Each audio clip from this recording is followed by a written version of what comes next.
Hi, welcome to the Brief Book Reviews channel, otherwise known as An Old Guy Reviews the Book that he's read this week. So what's the old guy read this week? Well, it's that time of year. Even in the normally temperate southwest of England, we had snow yesterday. There are Christmas tunes being played in all the shops and people are looking to buy Christmas presents. So I thought maybe this week I'd review a book that people might want to consider putting on in someone's Christmas stocking. You allowed to say that on YouTube? I think so. So the book I've read this week is called The Christmas Stocking Murders by author Denzil Meyrick. Released as a hardback here in the UK on the 7th of November 2024 by Bantam. And it's the second Inspector Frank Grasby book. First one was called Murder at Holly House, which was well received.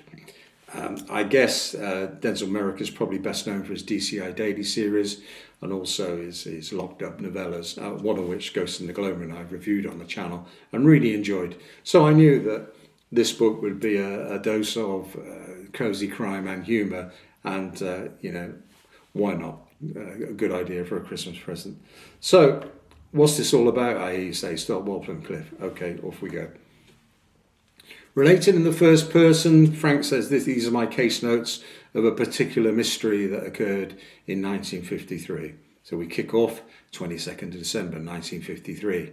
Frank is in the York police office. He's feeling a bit delicate. He's been out the night before with his CID colleagues and he's had a few too many beers. So today is going to be a day of writing reports and keeping his head down. And then all of a sudden, one of his colleagues says, "The boss wants to see you now." And he's thinking, hang on, I've got to go and see Superintendent Juggers. Now Frank's thinking, hang on, what have I done wrong? Or more importantly, what have I done wrong that Juggers knows about? But before he has time to work that out, he's in Juggers' office. And Juggers is looking a bit serious. He says, "Frank, these are the orders from the Chief Constable. You and I have got to go to a small fishing village in Yorkshire called Uthley Bay. There's been a murder. A fisherman's been found with a stocking wrapped round his neck.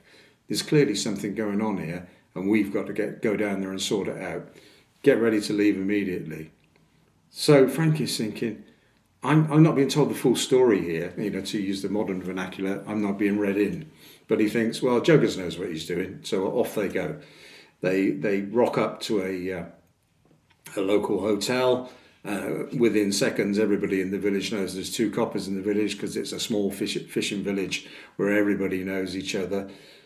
Frank is even more perturbed when Juggers' large wooden trunk is unpacked from their car and it unpacked in their hotel room. And he finds not only has Juggers brought some clothes, he's brought some guns as well, some rifles and pistols. Now this was set in 1953, so it's not long after the finish of the Second World War. So pistols and guns, people were familiar with them, but clearly Frank thinks, not in a small fishing village in Yorkshire. So what's going on? So that sets his spidey sense off a bit. And very soon they meet some of the characters in the village. We have a small lady called Dot who seems to do everything at the local hotel. We have fishermen, some who are keen to talk, some who aren't. We find out the local copper who was in the village, their sole copper has just upped and left to France the year before, and the old police station is basically left abandoned. We find an elderly lady who runs a shop which seems to be stunningly well stocked. So we have a whole bunch of characters.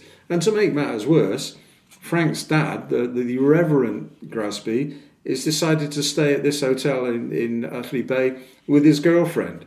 So Frank's thinking, what on earth's going on here? And it's a wonderful collection of colourful characters.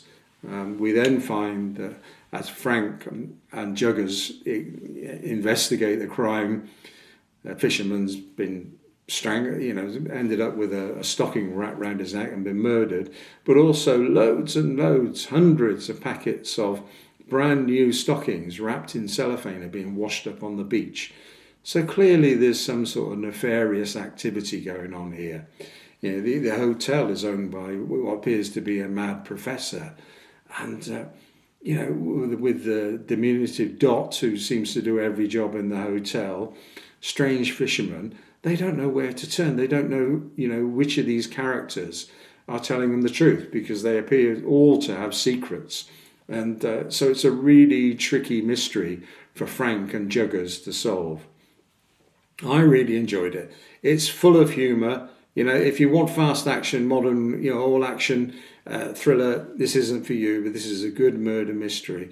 It's very atmospheric as well. The author captures the feel of the small fishing village, the tight knit community, the suspicion of a couple of big city coppers coming in.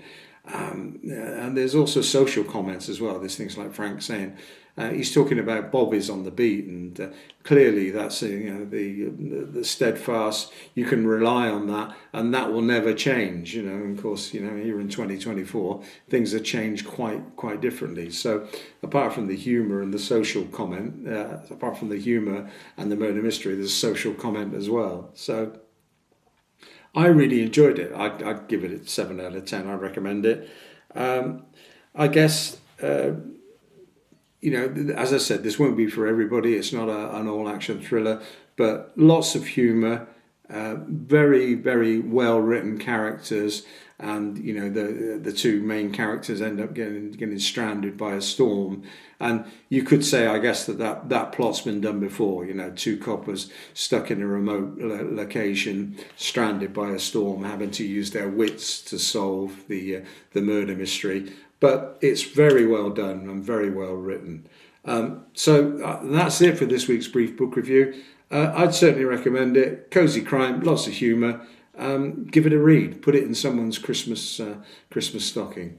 So, and just one more thing before I finish. He says, don't normally comment on book covers, but I thought they did a really good job with that. This is a very colourful cover. Yeah, it certainly attracted me when I bought it in the bookshop.